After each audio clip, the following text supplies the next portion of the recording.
Орманда болған жұмбақ оқиға. Айжанның төсек тартып жатқанына жарты жыл болды. Айжан 7-ші сыныпты тәмамдап, жазғы демалысқа шыққанда анасы бір аптаға көрші ауылдағы ағасының үйіне жіберген еді. Сол үйден қайтып келгеннен кейін 3 күн өтпей-ақ төсек тартып жатып қалды. Мәселе физикалық саулығында емес, психологиялық жағдайында. Себебі төсек тартып жатып қалғалы бері ешкіммен сөйлеспейді. Бір нүктеге қарап жата береді. Арасында өздігінен қарқылдап күлетіні бар. Мұндай кезде әкесі үйге сыймай, қызының мұндай мүшкіл халін көруге дәті шыдамай сыртқа шығып кетеді. Анасы болса жан ұшыра қызына көмектескісі келеді, бірақ қызы тіпті анасын мүлде көрмегендей, даусын естімегендей кейіп танытады. Айжан ауырып қалғалы бері өзге түгіл туған анасын танымайды. Айжан тіпті өз бетінше дәретханаға шықпайтын болды. Дәрігерлер одан ешқандай кінәрат таппады, ал психологтар жындыханаға жатқызу керектігін айтады. Алайда Айжанның ата-анасы бұл ұсыныстан үзілді-кесілді бас тартты. Содан бері анасы Айжанды дәл сәби кезіндегідей бағуда. Айман қызына қарап ұзақ ойланды. Бұл белгісіз ауру қайдан шықты? Қызы неліктен осындай халге жетті?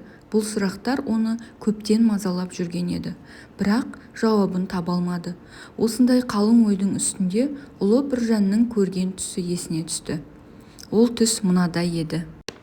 Айжан ауылға туыстарының үйіне кеткенде Біржан таңғы шай үстінде түсінде Айжанды көргенін айтты.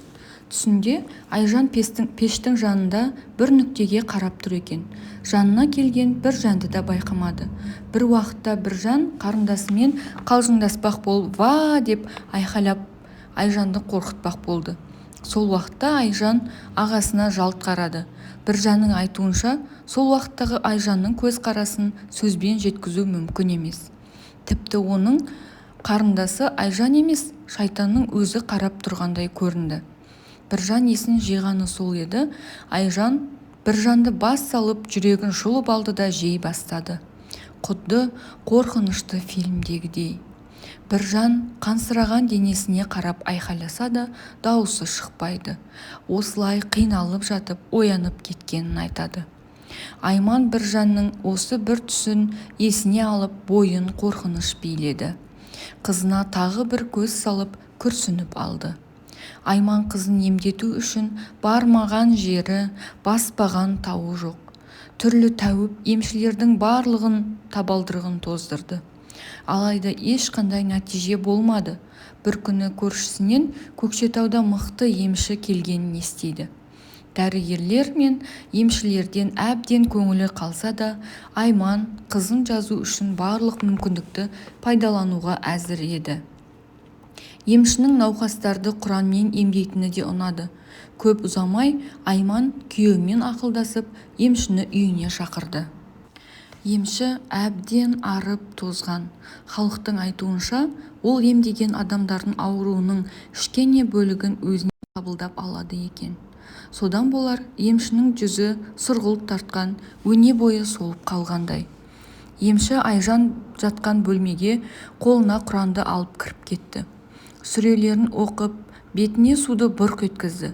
Емші Айжанды ұзақ емдеді. Таң ата келген емші кешкісін бірақ шықты. Әбден шаршаған, үстінің барлығы терден малмандай су. Емші сылқ етіп орындыққа отырды да, есін жиып алғысы келгендей біраз уақыт үнсіз отырды. Біраздан кейін қыздарыңыздың дерті ауыр екен, ауруды судан тапқан, деді емші. Айман мен күйеуі емшінің сөзінен кейін ұзақ ойланды. Неліктен судан, қандай судан деген сауалдар бірінің артынан бірі маза бермеді. Ойға шомып отырғанда Айжанның «Анашым, анашым» деген даусын естіді. Айман мен Рахымжан қызының бөлмесіне жүгіріп барып, оны қатты құшағына қысты. Екеуі де көзіне жас алды, себебі Айжанның даусын естімегеніне 1 жылдай уақыт болған. Айжан жазылды, мектепке барды.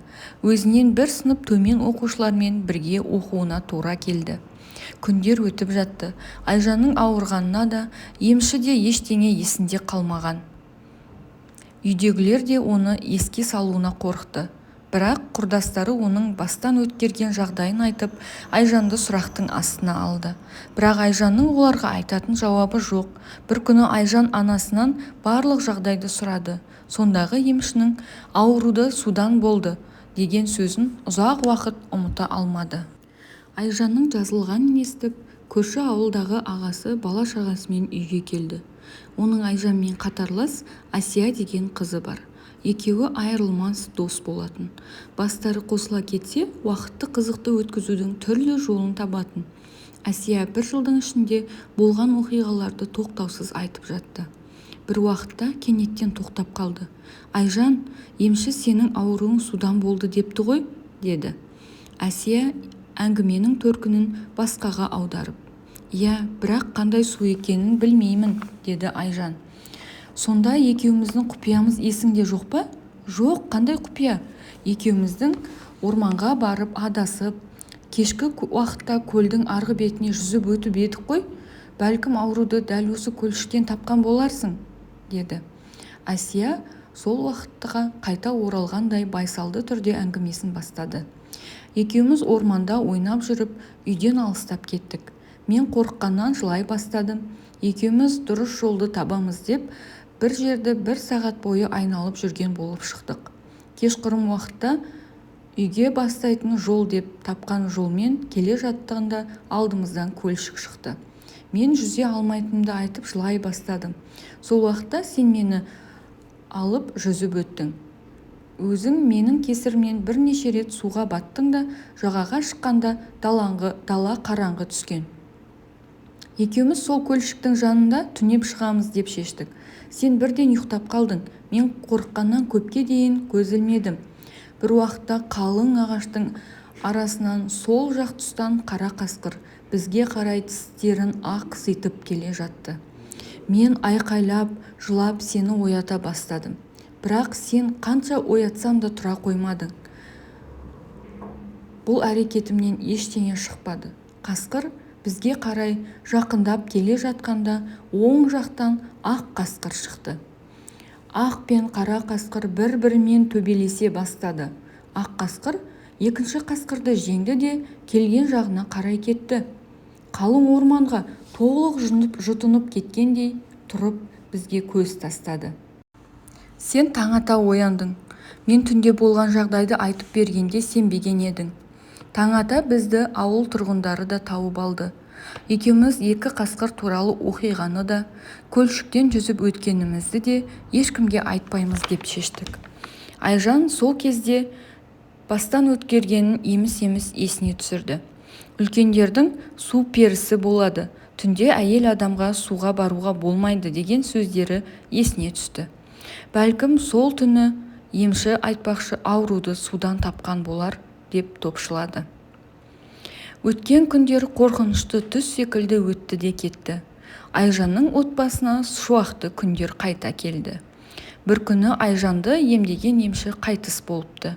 Халықтың айтуынша, Айжанды емдегеннен кейін емші төсек тартып жатып қалған. Содан оңалмаған екен. Айжанның дерті неден болғаны белгісіз. Оған медицина қызметкерлері де түсініктеме бере алмады. Асияның орманда, су жағасында көрген 2 қасқыры да қорыққаннан немесе қиялынан туған дүние ме, жоқ па, ол да белгісіз. Айжанның ауруы сол күйінде, жұмбақ күйінде қалды. Бірақ бір қуантарлығы оның ауруына шипа тапқандығы еді.